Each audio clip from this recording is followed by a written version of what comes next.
26 मई 1973 एक cargo ship Chagos द्वीप समूह से मॉरिशस के तट की ओर रवाना हुआ। इसने यहाँ पर रह रहे चागोसियनों के अंतिम ग्रुप में से एक को जबरदस्ती चागोस द्वीप से ले जाया जा रहा था। चागोसियन इस आइलैंड को किसी स्वर्ग में रहना बताते हैं और यहाँ सब एक बड़े परिवार की तरह ही रहते थे। उनके पास अपने गांव थे, ताजी हवा थी, अपनी खेती थी, यहाँ तक कि बच्चों के लिए पढ़ने के लिए खुद से बनाए गए स्कूल भी थे। लेकिन उन्हें जबरन उनके घरों से निकाला गया। अपने साथ ज्यादा कुछ लाने की इजाजत नहीं दी गई और एक कार्गो शिप में जानवरों की तरह पैक कर दिया गया। आज भारत खुद ये आइलैंड मॉरिशस को दिलवाना चाहता है और वो भी ऐसी सुपर पावर देशों से जिन्होंने इस पे कब्जा किया हुआ है। क्यों ये आइलैंड जबरदस्ती यहाँ के लोगों से छीन लिया गया? क्या है ऐसा खास इस आइलैंड पर और क्यों भारत मॉरिशस का यहाँ पर साथ दे रहा है? चलिए जानते हैं आज के इस वीडियो में। देखिए, चागोस हिंद महासागर में भारत से लगभग 3000 किलोमीटर दूर है। ये लगभग 60 छोटे छोटे द्वीपों का समूह है। कानूनी और ऐतिहासिक तौर पर मालिकाना हक इस पे मॉरिशस का बनता है, मगर ब्रिटेन ने अवैध कब्जा इस पर किया हुआ है। उसने वहां के मूल निवासियों को जबरन बाहर निकाला और इसमें ब्रिटेन को अमेरिका का साथ भी मिला। यहाँ तक कि अंतर्राष्ट्रीय अदालत ने इस कब्जे को अवैध ठहरा भी दिया है और ब्रिटेन को कब्जा छोड़ने के लिए कह चुकी है, मगर वो मानने को तैयार नहीं है। बल्कि पूरी दुनिया को शांति का पाठ पढ़ाने वाले अमेरिका भी इस अवैध कब्जे के पक्ष में है। मगर ये सब शुरू कहां से हुआ? 10वीं सदी में सबसे पहले अफ्रीका और अरब के लोग यहाँ पहुंचे थे। इस रूट के थ्रू वो अपनी ट्रेड किया करते थे और यहाँ आराम करने के लिए रुकते थे, मगर उन्होंने कभी यहाँ पर बसने का नहीं सोचा था। फिर 1510 में यहाँ पुर्तगाली खोजी पेड्रो मैस्करेनहेस की एंट्री होती है, मगर उनका भी यहाँ रुकने का इरादा नहीं था। उन्होंने भी अपनी कॉलोनी नहीं बसाई। इनके जाने के बाद यहाँ पर 1598 में डच आते हैं, जो अपने प्रिंस मॉरिस के नाम पर इस जगह का नाम मॉरिशस रखते हैं। सबसे पहले डच लोगों ने यहीं अपनी कॉलोनी बसाई थी, मगर वो लंबे समय तक यहाँ टिक नहीं पाए। 1710 तक वो अपना बोरिया बिस्तर पैक करके यहाँ से निकल जाते हैं। इसके बाद 1715 का साल आया और उस साल यहाँ फ्रेंच ईस्ट कंपनी का आगमन हुआ। उन्होंने आते ही मॉरिशस का कंट्रोल अपने हाथ में ले लिया। सबसे पहले यहाँ उन्होंने चीनी बनाने के लिए फैक्ट्रीज खोली और काम करवाने के लिए अफ्रीकी देशों से लोगों को स्लेव्स बनाने के लिए यहाँ पर लाया गया। इन सारी चीजों से फ्रांस को मोटा मुनाफा हुआ, लेकिन दूसरी ओर फ्रांस में एक अलग ही सिविल वॉर चल रहा था। 1789 में फ्रांस में क्रांति हो गई। इसके 5 साल बाद फ्रांस की कॉलोनी में स्लेवरी को बैन कर दिया गया। इस समय तक फ्रांस घरेलू और बाहरी लड़ाइयों में घिर चुका था। उसके लिए अब शासन चलाना बहुत मुश्किल होने लगा था। स्लेवरी बैन होने के बाद मॉरिशस में इन स्लेव्स को जबरदस्ती छुप छुपा के वहां लाया जाता था और इन्हें वहां बंदूक की नोक पर काम करवाया जाता। अचानक ही 1810 में मॉरिशस पर ब्रिटेन हमला कर देता है और फ्रांस इससे लड़ाई में हार जाता है। 4 साल बाद इनके बीच पेरिस की संधि होती है और उसके तहत फ्रांस को मॉरिशस से बाहर निकाल दिया जाता है और अब मॉरिशस पर ब्रिटेन का कब्जा हो जाता है। ब्रिटेन का कंट्रोल यहाँ 1968 तक रहा। फिर मॉरिशस को एक आजाद देश घोषित कर दिया गया और आजाद होते ही शिवसागर राम गुलाम आजाद मॉरिशस के पहले प्रधानमंत्री बनते। अब मॉरिशस को तो ब्रिटेन ने आजादी दे दी थी, लेकिन चागोस आइलैंड का मामला अभी भी फंसा हुआ था।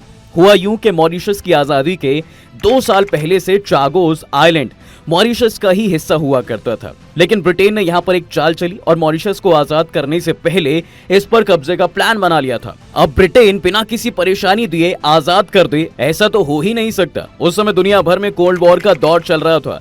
ऊपर से सुएज कैनाल से पश्चिमी देशों का कंट्रोल भी खत्म हो गया था। अब मिडिल ईस्ट में सोवियत संघ का प्रभाव बढ़ रहा था और उस दौर में अमेरिका को एक ऐसा बेस चाहिए था जहां लोग कम हो और वहां से दुश्मन पर नजर रखी जा सके। इसलिए उनकी नजर हिंद महासागर में चागोस आइलैंड पे पड़ती है। यहाँ से दुश्मन पे नजर भी रखी जा सकती थी और अगर कोई दिक्कत हो भी जाए तो यहीं से ही उन पर अटैक किया जा सकता था।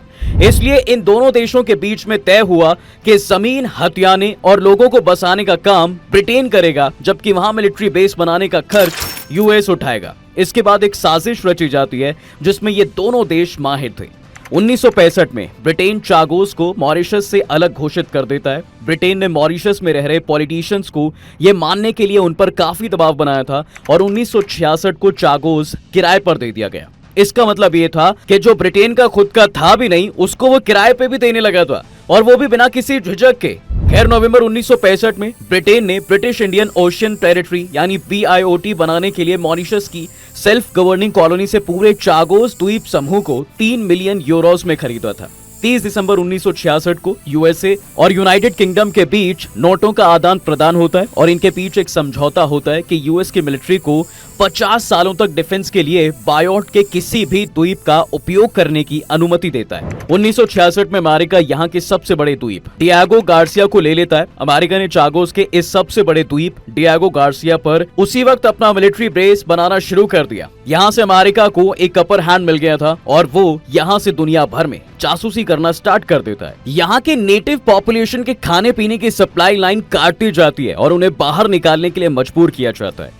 इनके साथ काफी जुल्म किए जाते हैं और यहाँ तक कि ह्यूमन राइट्स का भी काफी उल्लंघन किया जाता है। मगर अमेरिका और ब्रिटेन के सामने वर्ल्ड की बड़ी बड़ी संस्थाएं भी चुप हो गईं और ये तमाशा होते हुए देखती रहीं। इन लोगों से इनका सब कुछ छीन लिया और ये लोग कभी भी वापस अपने घर लौट ना पाए। ब्रिटेन 1968 में मॉरिशस को आजादी तो दे देता है मगर आधा पार्ट उससे छीन लिया जाता है।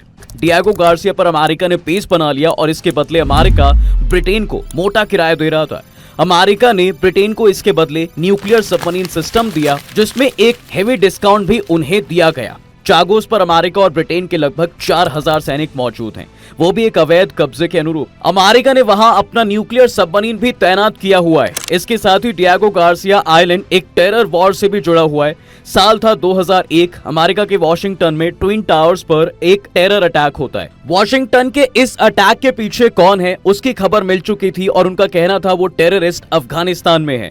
ये अब तक का अमेरिका पे सबसे बड़ा अटैक था। इसका बदला लेने के लिए अमेरिका ने फैसला किया कि ये अब वो डायरेक्ट युद्ध में कूदेगा। लेकिन यहाँ पर एक समस्या थी, अफगानिस्तान तक जेट और बॉम्बर्स ले जाना काफी दूर और मुश्किल है और इनको बीच में रिफिल भी करना था। जैसे कि दुनिया भर में उन्होंने अपने मिशन को ऐलान कर दिया था, इसलिए उन्हें अपने B-2 बॉम्बर्स तैनात किए और मिसौरी के एयरबेस से अफगानिस्तान के लिए उड़ान भरी। उनकी प्लानिंग थी कि वो पैसिफिक ओशन से होकर अफगानिस्तान जाएंगे, लेकिन वहां तक पहुंचने के लिए भी इन विमानों में फ्यूल को रिफिल करना भी जरूरी था।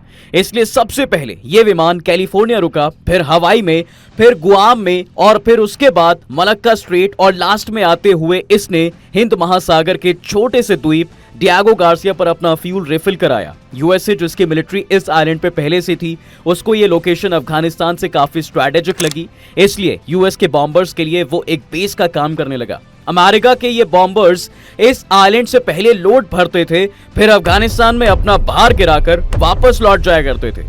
यहाँ से वो फ्यूल और बॉम्बर्स दोनों का इस्तेमाल अफगानिस्तान में तनाव फैलाने के लिए ही करते रहे। अमेरिका के लिए अब ये एक की बेस बन गया था, इसलिए कई लोगों ने इस आइलैंड का नाम अनसिंकेबल कैरियर रख दिया गया और कई इसे आइलैंड ऑफ शेम भी बुलाने लगे। अब इन सब के बीच 1980 के दशक में चागोस से निकाले गए लोगों ने प्रदर्शन शुरू कर दिए थे, जिसमें ब्रिटेन पर प्रेशर बनाया जा रहा था यहाँ पर रह रहे लोगों द्वारा, जिसके बाद ब्रिटेन को उनके मुआवजा देना पड़ा। हालांकि उन्होंने वापस लौटने की मांग जारी रखी। साल 2000 में लंदन हाई कोर्ट ने एक बेहतरीन फैसला सुनाया और चागोस के लोगों को हटाने का फैसला गैर कानूनी बता दिया और उन्हें वापस इस आइलैंड पे बसाने का ऑर्डर दिया गया।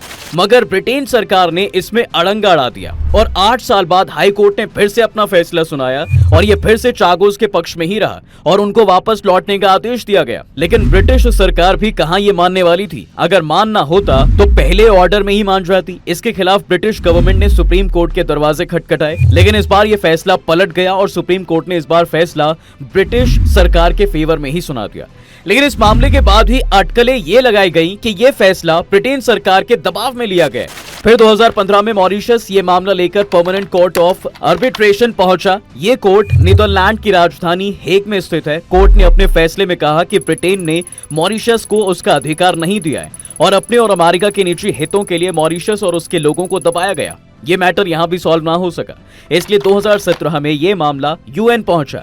यहाँ पर जनरल असेंबली कंडक्ट करवाई गई और चागोस के मुद्दे को लेके वोटिंग की गई। 94 देशों ने मॉरिशस के समर्थन में वोट किया और अमेरिका, ब्रिटेन और उनके 15 सहयोगियों ने इसके खिलाफ में वोटिंग की। 65 देशों ने इस वोटिंग प्रोसेस में हिस्सा नहीं लिया और अमेरिका और ब्रिटेन को एक बड़ा झटका लगा। इससे एक प्रस्ताव पास हुआ कि चागोस का मामला इंटरनेशनल कोर्ट ऑफ जस्टिस यानी ICJ सुनेगी। ICJ यूनाइटेड नेशंस की सबसे बड़ी अदालत है और उसका फैसला 2019 में आता है, जिसमें चागोस के लोगों की जीत होती है और कोर्ट ब्रिटेन में वहां से अपना कब्जा हटाने के लिए ऑर्डर देता है और चागोस को मॉरिशस को वापस देने के लिए कहता है। आईसीजे ने इसके लिए 6 महीने का समय दिया। 15 जजों के बेंच में से 14 ने मॉरिशस के हक में फैसला दिया था और मात्र एक जज इस फैसले के खिलाफ थे और वो अमेरिकी थे। लेकिन इतने बड़े कोर्ट के फैसले को ब्रिटेन ने मानने से भी इनकार कर दिया। ब्रिटेन ने इसका जवाब यह दिया कि चागोस का मिलिट्री बेस ब्रिटेन और पूरी दुनिया के लोगों को आतंकवाद और समुद्री लुटेरों से बचाने के लिए जरूरी है और जब तक इसकी जरूरत बनी रहेगी ब्रिटेन चागोस को मॉरिशस के हवाले नहीं करेगा। अब इन 6 महीनों के दिए गए पीरियड में उसने आज तक अमल नहीं किया और इसकी अफ्रीका संघ ने कई बार निंदा भी की है और इन सब के बाद भी अभी तक ब्रिटेन पर इसका कोई असर तक नहीं पड़ा है। आज के समय में 116 देश मॉरिशस के साथ हैं इस चागोस द्वीप को लेके, जिनमें से एक भारत भी है जो कि अपनी आवाज मॉरिशस के लिए उठा रहा है। भारत के लिए इसमें काफी बड़ी दुविधा भी हो सकती है क्योंकि एक प्रकार से भारत जो है वो ग्लोबल साउथ में काफी माना जाता है और अमेरिका और ब्रिटेन के साथ अपने रिश्तों को भी उसे यहाँ सोचना होगा। लेकिन मॉरिशस भारत का आजादी से दोस्त रहा है, ऊपर से वहाँ कई लोग हिंदू पॉपुलेशन और साथ ही भारतीय मूल के भी रहते हैं, जिसकी वजह से भारत और मॉरिशस रिलेशनशिप दुनिया भर में अपनी दोस्ती के लिए जाना जाता है। एक और यहाँ पर थियरी देखी जा सकती है कि जिस तरह से चीन हिंद महासागर में अपने मिलिट्री बेसेस बना रहा है, उसी तरह पहले भी भारत ने अपना मिलिट्री बेस मॉरिशस के एक आइलैंड एगिलीगा में रिसेंटली बनाया था और अगर चागोस आइलैंड मॉरिशस को वापस मिल जाता है तो हो सकता है भारत भी उसको as a military base use कर सके। अब समय ही बताएगा कि ये आइलैंड मॉरिशस को मिलेगा या नहीं और इससे भारत के रिश्ते अमेरिका और ब्रिटेन के साथ खट्टे होंगे कि नहीं। तो दोस्तों ये था मॉरिशस का चागोस आइलैंड, जिसको वापस पाने के लिए भारत भी उसका साथ दे रहा है। आपको क्या लगता है, क्या अमेरिका और ब्रिटेन से भारत की दोस्ती खराब होगी? कमेंट्स में जरूर बताएं। तब तक के लिए हम आपसे विदा लेते हैं। जल्द हाजिर होंगे एक नए इंटरेस्टिंग टॉपिक के साथ। अगर ये वीडियो पसंद आए तो इसे अपने दोस्तों के साथ शेयर कर दें और हाँ, वीडियो को लाइक करना ना भूलें और अगर आपने हमारे इस चैनल को सब्सक्राइब नहीं किया है तो वो भी कर दें। साथ ही बेल आइकॉन प्रेस करना बिल्कुल ना भूलें ताकि हमारी वीडियो आप तक जल्द से जल्द पहुंच सके।